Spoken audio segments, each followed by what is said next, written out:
Sección 9.8, modificador final. Bueno, ya se ha utilizado esta palabra reservada final y eso fue en el capítulo 2, donde se utilizó para modificar una variable y hacerla constante, convertirla en una constante. Pero también puedes utilizarla para modificar una clase y un método. En el caso de una clase, pues la tendrías que colocar antes de la declaración de la clase, como se muestra aquí en este caso. Eh, es decir, antes del class tendría que ponerla. Y con eso lo que haces es que esta clase ya no puede ser superclase de ninguna clase. En otras palabras, ya esa clase ya no la puedes extender o derivar, ¿sí? Entonces, esa es una manera como puedes evitar que alguien utilice alguna clase que escribas para tener algún subtipo. Bueno, para el caso de un método, eh, pues habría que ponerlo antes antes del tipo que estaría devolviendo. Y de igual manera, ¿no? Pones final. Y de esta manera evitas que un método lo anules, ¿sí? O lo cambies. Por supuesto que, bueno, digamos que si llegas a utilizar final para en alguna clase o en algún método, pues no puedes utilizar abstract. Eh, serían mutuamente excluyentes, ¿no? Bueno, vemos ahora la clase object. Bueno, de lo que hemos comentado de la herencia es que se va a establecer una relación, es un tipo D. Y entonces, por ejemplo, para la clase rectángulo extendido, esta estaba extendiendo a la clase rectángulo y entonces eh, quiere decir que, por lo tanto, la clase rectángulo extendido, pues también es del tipo rectángulo. Ujú. Y de esta manera, pues entonces, objetos rectángulo extendido, eh, se pueden, estos objetos los podemos utilizar con cualquier código que haya sido escrito para objetos rectángulo. ¿Sí? De igual manera, por ejemplo, en la clase empleado tiempo parcial, que hizo la extensión de la clase empleado, esta también se convirtió en un tipo de empleado. De esa manera, entonces, cualquier código que tú hayas escrito para la clase empleado, pues también puede ser utilizada para empleado tiempo parcial. Bueno, ya revisamos, bueno, aquí dice, bueno, eso fue en la plática anterior, que si un método de alguna clase espera recibir como parámetro un objeto de otra clase, por ejemplo, vehículo, entonces también puede recibir un objeto de una subclase que sea vehículo. La razón de esto es porque ese objeto pues es también un tipo de vehículo, ¿no? Que era lo que comentamos que esta, eso permite que en un momento dado ustedes puedan escribir métodos generales utilizando lo que son los supertipos, en vez de tener que escribir muchos métodos particulares para cada subtipo. Bueno, para el caso de Java, cada clase que es creada es derivada. Mm, los últimos ejemplos que se comentaron, eh, nosotros explícitamente le decíamos de quién se estaba derivando. Por ejemplo, déjenme poner acá esta cosa, el editor.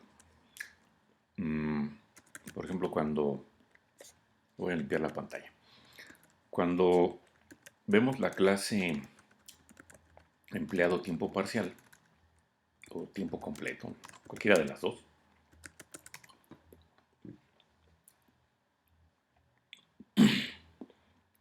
cuando vemos esta clase, aquí en la cabecera de la clase, puedes tú observar que le estamos diciendo a partir de qué clase queremos derivar empleado tiempo completo. ¿Cómo? Pues utilizando el extends, ¿no? Enseguida del nombre de la clase que se está declarando. Entonces, aquí tú estás indicando explícitamente de qué clase se va a derivar empleado tiempo completo. Ahora, podríamos preguntarnos, bueno, ¿y qué pasa con la clase empleado? Si vemos la cabecera de la clase empleado, tú puedes observar que aquí no hay un extends de alguna clase. Simplemente nada más está, digamos, una parte de lo que estábamos viendo en la otra, en la otra, en la otra clase. Entonces, ¿qué pasa ahí? Bueno, lo que sucede en este caso es que entonces, cuando no indicas tú a partir de qué clase, una clase, desde qué otra clase se está extendiendo, Java automáticamente indica o le va, o le va a poner que se está extendiendo desde la clase Object.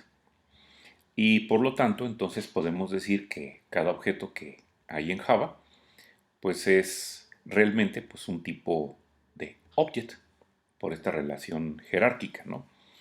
Y de esa manera, bueno, pues cualquier código escrito para aceptar objetos del tipo Object, pues también puede ser usado con objetos de cualquier tipo, ¿no? Entonces, digo, aquí en el ejemplo, pues no se ve precisamente, eh, aquí en la declaración, no se está indicando explícitamente que la clase empleado va a ser derivada de alguna otra clase y por lo tanto entonces el compilador de Java, si no se hace esa indicación, como sí se hizo en la de empleado tiempo completo, entonces va a decir, bueno, tú no me dices de qué clase se está derivando empleado, por lo tanto yo te la voy a derivar de la clase empleado, perdón, desde la clase object, ¿no? Sí, entonces aquí podemos verlas. Aquí está la clase empleado, no se le dijo desde qué clase se deriva, por lo tanto la deriva desde object. Y acá sí, en la clase empleado tiempo completo, ahí sí estás indicando, o se está indicando que la clase se va a derivar desde empleado, ¿no? Pero, pues a final de cuentas, entonces a final de cuentas, si seguimos la cadenita, empleado tiempo completo se derivó de empleado. Aquí empleado no se dijo de cuál está siendo derivada, pero si no se lo indicas tú, se deriva automáticamente de object. Por lo tanto, entonces, ¿quiénes son los supertipos para la clase, para un objeto del tipo empleado tiempo completo? Bueno, eh, sería en este caso empleado y a su vez los supertipos que tenga empleado, pero bueno, en este caso empleado pues nada más tiene, no está aquí puesto, pero decíamos implícitamente Java la va a derivar de object. Entonces, los supertipos de empleado tiempo completo serían empleado y de esta otra clase que hay, bueno, que no se está indicando, pero que sabemos que así la va a manejar entonces el compilador de Java, sería la clase object. Bueno, ok. Bueno, vemos ahora este método toString. Eh, ya se había platicado en el capítulo anterior un programa que era manejado usando un menú, aplicación banco, en el cual se tenía una opción para mostrar los detalles de una cuenta bancaria particular. Y esa opción para sacar la información de esa cuenta estaba utilizando métodos de lectura o métodos GET de la clase banco. En el caso de que esta fuera una aplicación del mundo real, entonces se hace necesario llevar a cabo un periodo o un conjunto o una batería de pruebas. Para poder probar una aplicación sería muy útil si se tuviera una forma simple de mostrar toda la información de un objeto sin tener que estar llamando a muchos métodos de lectura individuales cada vez, ¿no? Digo, si tienes 2 o 3 atributos, pues eso está más o menos tranquilo, pero a lo mejor una clase puede tener 10, 20 o más atributos, entonces estar utilizando 10 o 20 métodos de lectura para poder llevar a cabo estas pruebas, pues no es muy recomendable. Lo mejor sería pues tener un solo método que nos pueda dar toda la información del objeto. Bueno, entonces, con esa finalidad se pensó, o bueno, existe un método llamado toString, que en este caso, bueno, va a devolver una cadena que está puesto en la clase Object. Y si está en la clase Object, como vimos, bueno, la clase Object termina siendo la raíz de todas las clases que se escriben en Java, porque tarde o temprano, pues todas terminan siendo, todas las clases terminan siendo un subtipo de esta clase Object. Ujú. Y entonces, por lo tanto, por el mecanismo de herencia, pues todas estas clases, aunque, bueno, no, no, no no lo quieras, pues van a tener este método heredado, toString. Ujú. Que en un momento dado, bueno, pues tú lo podrías anular para alguna clase individual y pues muestre la información correspondiente, ¿no? Bueno, para el caso de los métodos systemoutprint y systemoutprintln, estos están sobrecargados y tienen una versión en la cual ustedes pueden pasar un objeto completo como parámetro. Es decir, podrías pasarle un string, podrías pasarle una cuenta bancaria, eh, un empleado o un empleado tiempo parcial, lo que quieras. Y lo que va a hacer cuando utilizas print y println y le pasas el objeto, lo que va a hacer es implícitamente va a llamar al método toString de ese objeto. ¿Sí? Entonces, bueno, aquí en el caso de la clase cuenta bancaria, pues está anulando al método ese que se está heredando desde la clase Object. Ujú. Y por acá abajo, bueno, pues tenemos un método bueno, un método para hacer la prueba, ¿no? De esa cuenta bancaria. Ujú. Entonces, veamos, veamos cómo funciona esto. Bueno, entonces voy a ver si tengo la cuenta bancaria y si no para copiarla. Sí, sí está. Aquí está. Y entonces, bueno, voy a mostrárselas. La que ya habíamos comentado, ¿no? La clase tiene 3 atributos, ¿no? Número, nombre, balance, un constructor en el cual le pasabas 2 cadenas para inicializar el número y el nombre, y luego tiene un conjunto de métodos de lectura. Estos eran los que decíamos que, bueno, si en un momento dado hacemos un método, una clase para probar a esta clase cuenta bancaria, cuando creas un objeto de este tipo y quieres mostrar la información que efectivamente sí, bueno, que cuando creas el objeto sí tiene la información que esperabas, tendrías que llamar a todos estos métodos de lectura, ¿no? Y entonces lo que decíamos es, nos gustaría mejor tener un solo método que haga toda esa chamba. Bueno, y que para ese propósito era utilizado este método, el método toString. Bueno, entonces, hasta ahorita no tiene todavía anulado el método toString. Ujú. Bueno, ahora veamos la clase que se encarga de hacer la prueba. Entonces, hay probador toString. Bueno, Entonces, en esta, en esta clase es una aplicación, aquí lo puedo observar. En la línea 3 se declara una referencia de tipo cuenta bancaria llamada cuenta y luego se crea y luego se hace la asignación de la creación del objeto tipo cuenta bancaria, ¿verdad? Pasando un número y un nombre, ¿verdad? Y después se llama al método println pasando todo el objeto o pasando la referencia del objeto, cuenta. Entonces, ¿qué se va a utilizar? ¿Qué se va a utilizar de ese objeto cuenta?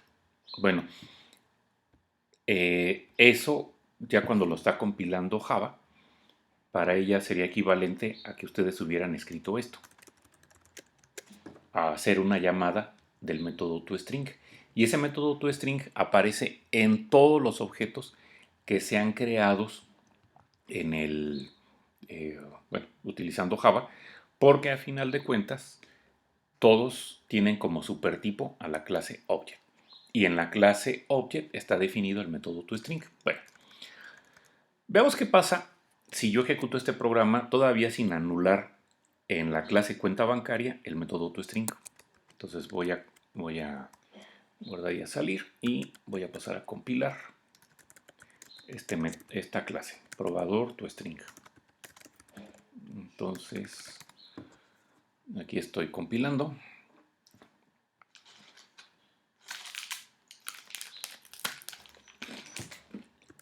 Y a continuación voy a ejecutar.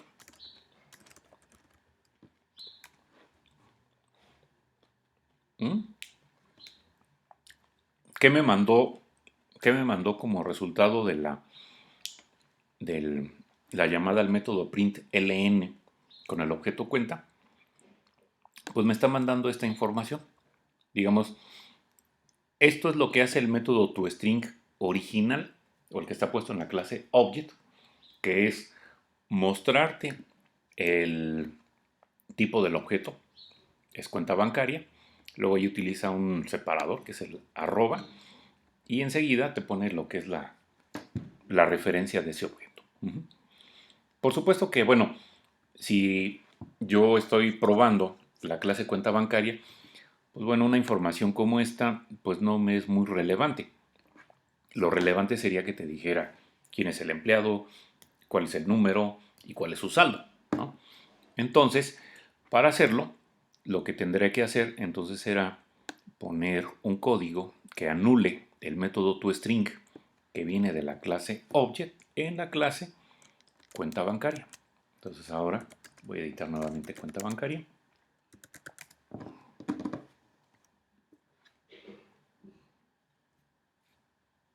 Y lo que voy a hacer, voy a ponerlo acá al final, voy a poner este método, ¿no?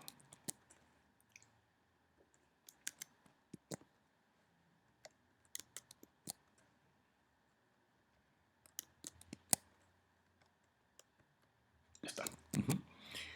Y mi versión que está anulando, o mi versión en la clase cuenta bancaria, que va a anular al método que se está heredando, pues ya me pone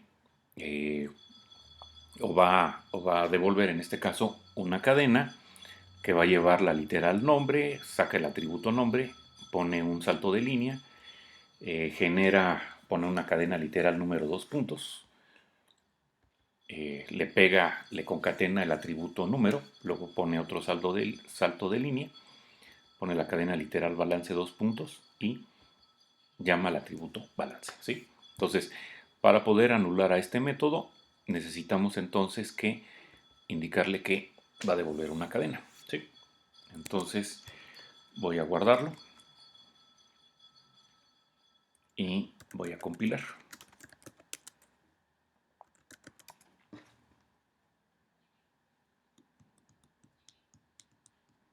Después de eso, procederé a la ejecución de la clase, ¿qué era? Probador probador toString. Probador toString. Entonces, fíjate cómo pues ya nos va a dar otro resultado cuando se agregó el método, resultado de haber modificado la clase cuenta bancaria para que me dé pues, la información de la cuenta. Ujú. Bueno, ok. Bueno, pues terminemos este capítulo platicando sobre las clases envoltura y autoempacado. Bueno, ya se dijo que las clases colección, y la única que hemos usado es el array list, no las puedes emplear para guardar tipos simples como int o char. Eh, en el caso de que quieras guardar esos tipos simples, la manera como lo hace Java es haciendo uso de lo que se conoce como una clase envoltura. Entonces, para cada tipo primitivo, Java proporciona una clase correspondiente envoltura.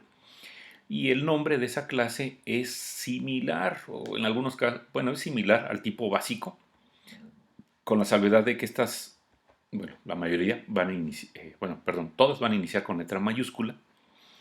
Y entonces, para el tipo primitivo int, su clase de envoltura es integer. Para el tipo char es character con C mayúscula. Para el tipo primitivo flat sería flat, pero con F mayúscula. Aquí sí ya cambia un poquito respecto a los dos anteriores.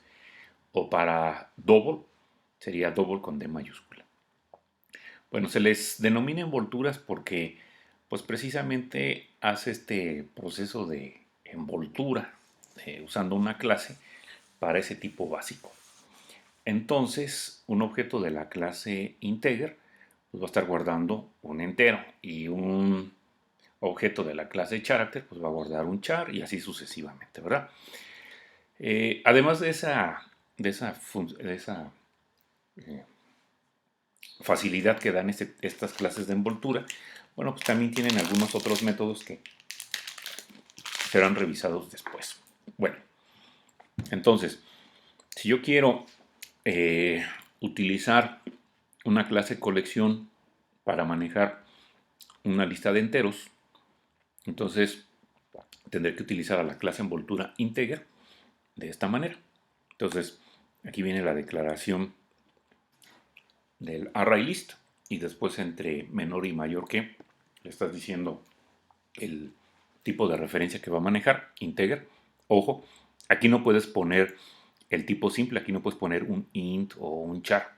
¿Sí? Tiene que ser necesariamente un, una referencia. Entonces, lo que se está declarando, bueno, toda esta referencia para la clase colección es mi lista y después enseguida, bueno, pues se crea el array list, ¿verdad? Bueno, y ya después, cuando tú tengas la necesidad de guardar un valor entero, pues ya hemos visto que cuando vas a meter, eh, en este caso en la clase colección, un objeto, pues hay que crear el objeto. Entonces, para ir agregando al final en el array list, dijimos que estaba el método add. Y entonces, bueno, aquí para guardar ese 73, pues se está creando el objeto utilizando el constructor de la clase envoltura, ¿verdad? Bueno, este, bueno, pero eh, para las clases envoltura, Java adicionalmente tiene otra, tiene una facilidad o una técnica que se le denomina como autoempacado.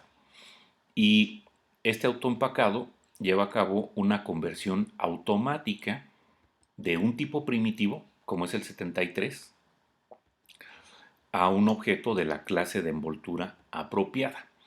De esta manera, algo como lo que teníamos previamente, se puede simplemente escribir de esta forma. Aquí, en este caso, el 73 estaría siendo autoempacado para ser convertido a un objeto del tipo integer y se ha agregado a la colección referida por mi lista. Y así como hay autoempacado, pues también hay el autodesempacado, en donde a partir de a partir de un objeto de una clase envoltura se puede extraer lo que es el tipo primitivo, como se muestra aquí en la siguiente parte. Eh, si yo de esta colección quiero obtener, bueno, obtengo el primer elemento, pues esto me estaría devolviendo un objeto de tipo integer, ¿sí? Y pues alguien diría, bueno, pues no se lo puedo meter a este tipo simple, ¿verdad? Pero por esta situación del autodesempacado, entonces se extrae el, el tipo primitivo que está envuelto y se asigna entonces a la variable x. Y por supuesto, bueno, esto que se comentó aquí pues también puede ser, también está disponible para otros tipos primitivos. Bueno, esto, esto para algunos de ustedes, bueno, que lo hizo y sus códigos le funcionó, estuvieron sin querer queriendo trabajando con autoempacado y desempacado, todo por no anotar correctamente bien las cosas. Les voy a decir qué fue lo que me hicieron en algunas tareas en donde hicieron uso de empacado y autoempacado y desempacado de manera, de manera, bueno, de manera inconsciente. Bueno, veamos. Vamos a hacer un programita de prueba nada más para comentar qué fue lo que hicieron en esa ocasión.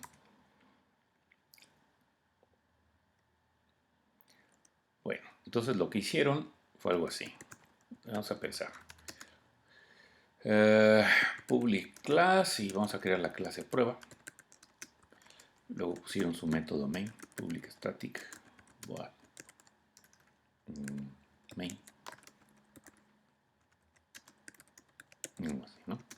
Entonces vamos a pensar. Vamos a pensar que les dijeron, declaras una variable de tipo double y le asignas, a ver, declarar variable tipo double y asignar 1.2.3, ¿sí? Entonces, cuando escribieron eso, a algunos les gusta mucho empezar siempre con mayúscula y le pusieron así, double. Y dijeron, ah, bueno, este va a ser mi número. Y luego le pusieron 12.3. Entonces, ¿qué es lo que aplicó aquí en este caso Java o el compilador? Pues hacer un autoempacado. O sea, realmente esto hubiera sido equivalente a que en vez de asignarle el 12.3, cuando se hace eso, Java lo termina interpretando como, voy a crear un objeto de tipo double usando el constructor, en el cual voy a pasar 12.3. Bueno, y después a lo mejor les decían en la tarea, ¿no? Mostrar la variable declarada, ¿no? Mostrar la variable declarada en pantalla, ¿no? Y entonces pusieron algo así, system out, print, o bueno, no, a lo mejor, bueno, puede ser, pero a lo mejor pudieron haber hecho otra cosa, no, me gusta mejor esta otra, perdón, vamos a ponerle que dijeron duplicar la variable, duplicar la variable, no, duplicar la variable, y entonces pusieron algo así, a mi número, yo quiero que me lee, que me lo multipliques por 2 y se lo asignes otra vez a mi número, ¿verdad? Podría ser así. Bueno, cuando hicieron esto, tú compilas esto y no te va a dar problemas. Ahorita si quieren lo compilo, lo vas a ejecutar y también te va a dar el resultado. Pero, pues esto definitivamente, pues no está bien porque pues lo que ahora sí eh, inconscientemente terminases con un código que hace lo que se pide, pero que no estaba trabajando a lo mejor con los tipos primitivos como se estaba pidiendo. Y lo que sucede es que, por ejemplo, cuando en esta asignación, bueno, en esta expresión se dice mi número multiplícalo por 2, bueno, en ese momento, aquí en esta parte, lo que se estaría llevando a cabo, pues es un autodesempacado, ¿no? Que era el que estaba comentando hace un momento. Es decir, del objeto mi número se saca el primitivo, que en este caso sería el 12.3, se multiplica por 2 y después vuelve a empacarse para meterse a mi número. ¿Sí? Y luego autoempacado y luego autodesempacado y luego autoempacado, ¿no? O sea, ahí se van ahí se van, se hacen dos operaciones eh, de este tipo, ¿no? Y les decía, si yo después, por ejemplo, acá pongo una sentencia de salida y le digo, ¿sabes qué? Muéstrame el contenido que tiene mi número, pues también va a funcionar. Este, porque ahí en ese caso, pues mi número le estás pasando todo el objeto y ahí estaría haciendo uso del método que está sobrecargado. Allí en la clase double, por ejemplo, está el método toString anulado. ¿Y qué es lo que va a sacar? Pues o qué es lo que te va a devolver, pues es el tipo primitivo que está envuelto, ¿no? Entonces aquí está una llamada implícita, implícita a quién les dije, a toString.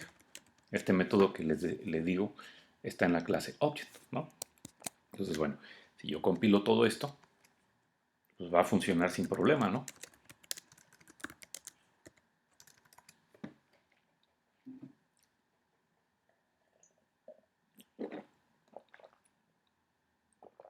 Compilo. Y también si lo ejecuto, pues me va a dar el resultado esperado, ¿no? Le había puesto 12.3 y duplicó el valor 24.6, ¿verdad? Pero, por supuesto que eso que está ahí, digo, si te pidieron que trabajaras con un tipo double, simple, no es lo mismo que utilizar la clase double, ¿verdad? Y bueno, si por alguna razón tuvieras que estar manipulando muchos tipos simples y lo terminas haciendo de esta manera, tu código va a ser más lento, porque no es lo mismo crear una variable, bueno, crear un objeto que tenga el valor, a simplemente declarar un tipo simple y asignarle el valor, o estarlos involucrando en operaciones porque se estarían haciendo autoempacados y desempacados. Y eso pues lleva tiempo, ¿no? Entonces, bueno, para aquellos que digan, profe, pero es que mi código sí funcionaba cuando yo puse double con D mayúscula, bueno, esas son las razones. ¿Sale? Bueno, pues por aquí entonces sería todo respecto a este capítulo 9. Por ahí revisen más tarde las tareas. Bueno, los ejercicios, perdón. Hasta luego.